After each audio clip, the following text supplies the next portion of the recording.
राधे राधे दोस्तों, मैं खुशबू आप सबके अपने चैनल केस धार्मिक बातें में स्वागत करती हूँ। आज की वीडियो में हम मासिक शिवरात्रि व्रत की कथा सुनेंगे, जो कि हर महीने की कृष्ण पक्ष की चतुर्दशी तिथि को मासिक शिवरात्रि मनाया जाता है।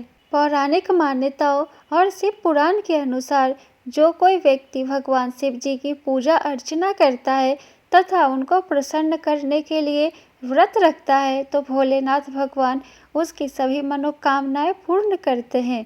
शिव पुराण के अनुसार मासिक शिवरात्रि का व्रत रखने वाले स्त्री व पुरुष को मनचाहा वरदान मिलता है। कहा जाता है कि मासिक शिवरात्रि का व्रत भगवान भोलेनाथ को अति प्रिय है और मासिक शिवरात्रि व्रत के दिन भगवान शिव शंकर की पूजा रात्रि के समय होती है। तो चलिए सुनते हैं मासिक शिवरात्रि व्रत की कथा। प्राचीन समय की बात है। एक चित्रभानु नामक शिकारी था। वह शिकार करके उसे बेचता और अपने परिवार का पेट भरता।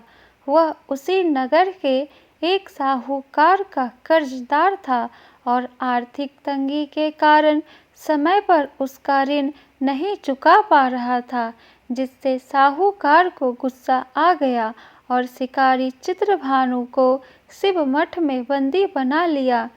संयोगवश उस दिन मासिक शिवरात्रि थी, जिस कारण शिव मंदिर में भजन व कीर्तन हो रहे थे और वह बंदी शिकारी चित्रभानु पूरी रात भगवान शिव जी के भजनों व कथा का आनंद लिया।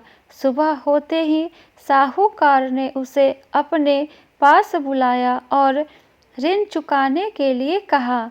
शिकारी चित्रभानु ने कहा, हे सेठ जी, कल तक आपका ऋण चुका दूंगा।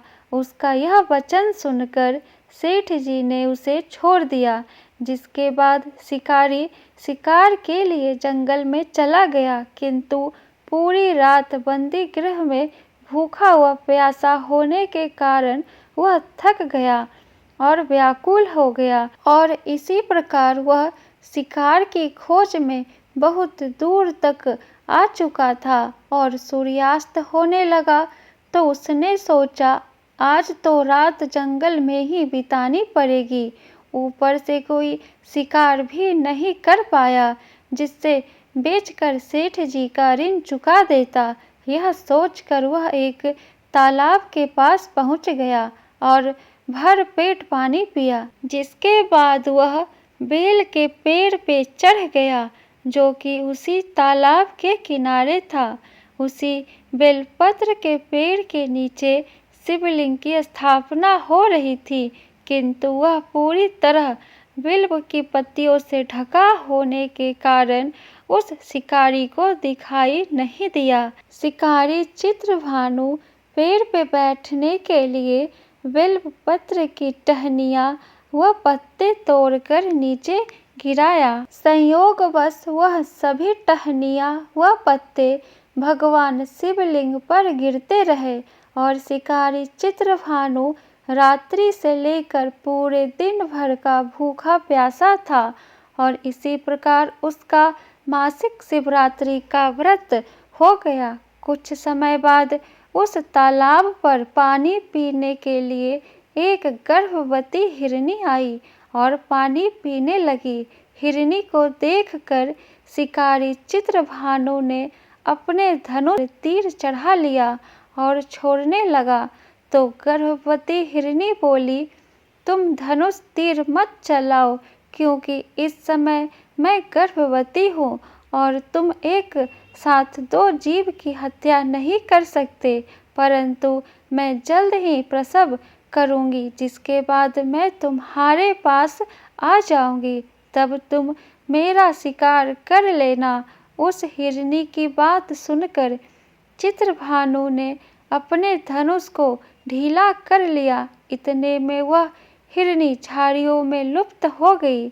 ऐसे में जब शिकारी ने अपने धनुष की प्रत्यंचा चढ़ाई और ढीली करी तो उसी दौरान कुछ बिल्व पत्र के पत्ते झड़कर शिवलिंग के ऊपर गिर गए।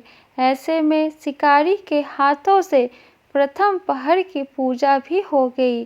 कुछ समय बाद दूसरी हिरनी झाड़ियों में से निकली। उसे देखकर शिकारी के खुशी का ठिकाना ही नहीं रहा। चित्रभानु ने उस हिरनी का शिकार करने के लिए अपना धनुष उठाया और तीर छोड़ने लगा तो हिरनी बोली, हे शिकारी, आप मुझे मत मारो। मैं अभी ऋतु से निकली हूँ और अपने पति से बिछड़ गई। उसी को ढूंढती हुई मैं यहाँ तक आ पहुँची। मैं अपने पति से भेंट कर लूँ, उसके बाद तुम मेरा शिकार कर लेना। यह कहकर वह हिरनी वहाँ से चली गई।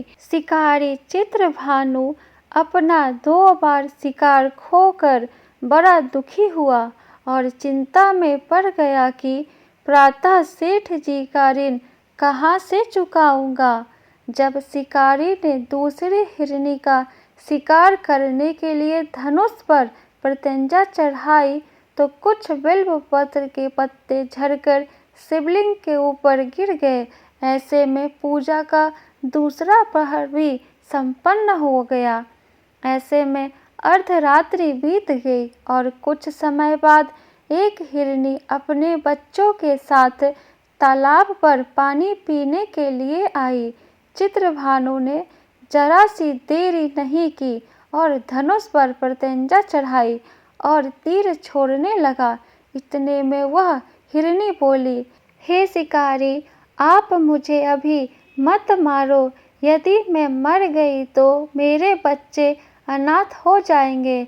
मैं इन बच्चों को इनके पिता के पास छोड़ आऊँ, जिसके बाद तुम मेरा शिकार कर लेना। उस हिरनी की बात सुनकर शिकारी चित्रभानु जोर से हंसने लगा और कहा, सामने आए शिकार को कैसे छोड़ सकता हूँ। मैं इतना भी मूर्ख नहीं हूँ, क्योंकि 2 बार मैंने अपना शिकारी खो दिया है। अब तीसरी बार नहीं खोऊंगा। हिरनी बोली, जिस प्रकार तुम्हें अपने बच्चों की चिंता सता रही है, उसी प्रकार मुझे अपने बच्चों की चिंता हो रही है। मैं इन्हें इनके पिता के पास छोड़कर वापस आ जाऊंगी, जिसके बाद तुम मेरा शिकार कर लेना। मेरा विश्वास कीजिए।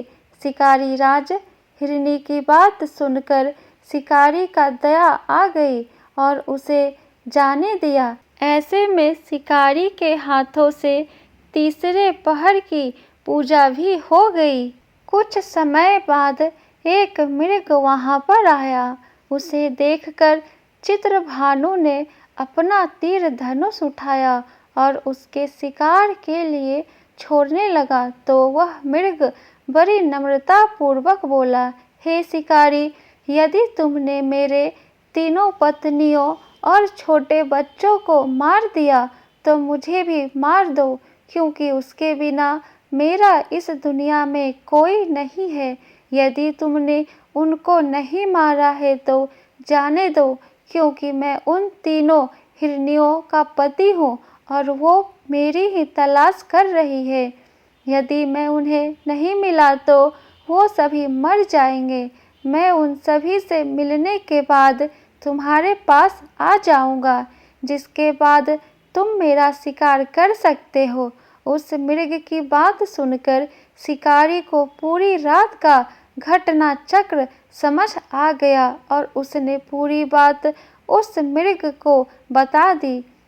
मेरी 3 पत्नियां जिस प्रकार प्रण करके गई है, उसी प्रकार वो वापस आ जाएगी, क्योंकि वो तीनों अपने वचन की पक्की है। और यदि मेरी मृत्यु हो गई तो वो तीनों अपने धर्म का पालन नहीं करेगी। मैं अपने पूरे परिवार के साथ शीघ्र ही तुम्हारे सामने आ जाऊंगा।